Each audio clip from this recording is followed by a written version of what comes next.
89-year-old Babushka Shura was dying, alone and suffering from a broken hip which left her barely able to move.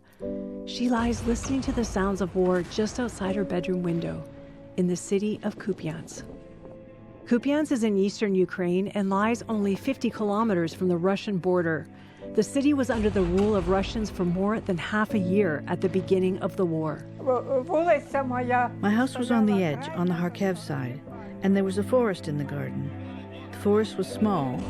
There were tanks in the forest, tanks, and from the forest they were firing. Without end for 2 years I lived like that. I got so used to it that I didn't even flinch anymore, just got used to it. It was hard, lonely. My nephew would come on weekends, but during the week rarely, only if I needed something. Otherwise, I was just lying there. I lay in bed for 2 months without getting up. Babushka Shura's health continued to decline. Fearing she would not survive much longer, she left this note by her bedside. On it, she asked her family members to be contacted once her body is discovered. It is against this grim backdrop that God would orchestrate seemingly coincidental events that would soon prove miraculous. Shortly after the war in Ukraine began, Carolyn Garton, a Canadian serving as a missionary with our Crossroads Cares partner on the ground, living in Ukraine for 6 years already, felt God directing her to purchase houses in a village near Kryvyi Rih, a decision that would prove invaluable, according to Ed Dixon.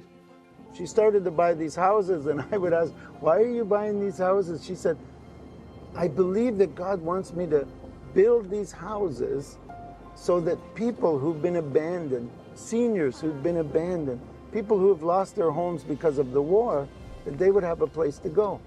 Meanwhile, in Canada, as Ed was preparing to travel back to Ukraine as part of his ongoing humanitarian work, a conversation with a Canadian prayer group would lead to a remarkable discovery. A lady, her name's Maya, in Canada, she's Ukrainian, and she has a group of Ukrainians, and they pray together like a cell group. Maya knew that I was going to be going to Kupiansk. After they finished praying, one of the girls who was there, her name is Yulia, came up to Maya and said, did you say Kupiansk? My grandmother is in Kupiansk. And for 2 months now, we haven't been able to contact her. We don't know what's happened to her. She said maybe we could give Ed her address and he could go look for her. Ed agreed to try. On the way to Kupiansk, he stopped at a church which was destroyed by a missile.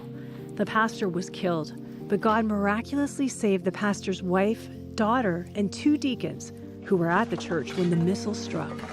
When one of those deacons heard the story, he said he knew the address of Julia's grandmother. Elated, Ed made his way to Babushka Shura's house, calling to her from the front gate. Hello! I opened the door to her house. Hello! And there I see her laying, and I'm not even sure she's alive, so I walk up to her, and she moves, and she looks at me, and right beside her, there was a note on the floor, and I looked at it, and it said, when I die, please call this number and this number so that people know. And I realized she's basically laid there to die. I said to her, your granddaughter sent me here to help you. She said, Julia? And I said, yes, Julia, she's in Canada.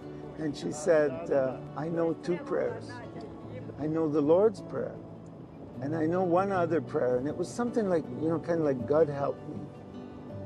And then suddenly, just like that, I'll never forget it for the rest of my life, she opened her eyes and she said, I just prayed yesterday. Yesterday. God knew that she was going to pray the day before I got there. God knew she was going to pray, and God wanted me to be there the next day. Ed wondered what he could do to help this sweet lady who was dying alone in a war zone. Suddenly, he remembered the houses Carolyn was preparing and made the call to see if she could open one up for Babushka Shura. If we could send her to your house, if that was something that you would be open to. Well, yeah, we do have place here, Ed. That'd be great. We'd love to have her with us. Oh, fantastic. That's so good. I believe that Shura is here by the grace of God. It's an absolute miracle. Seriously, how he worked it for her to come, to be to this place. It was confirming for me that she would be here, but I also think that he wants to ready her to go home. She knows a couple of prayers, but I don't know that she knows Jesus personally. So I believe that's why she's here. I like the peace. I like that I am no longer afraid. That's the main thing. I can't even find the words to describe what kind of people they are. They don't live for themselves, they live for us. Only God could make this happen. Thank you for all the friends that are praying in Canada. This doesn't come without its struggles and its obstacles and trials, but your prayers are carrying not only me through, but the work here through, and I just thank you. Thank you for all who give. I love you and appreciate you so much. Since joining Carolyn, Babushka Shura's recovery, healing, and transformation has been remarkable. Stories like hers remind us that God is always at work, even in dangerous war zones. And it's because of the generosity of hundreds of Canadians that this story was even made possible. But so many more who feel alone and forgotten are waiting. Would you help us show up for those who've been displaced and traumatized by war? Please go to our website at crossroads.ca/Ukraine or call 1-800-265-3100. You are truly changing lives. Thank you.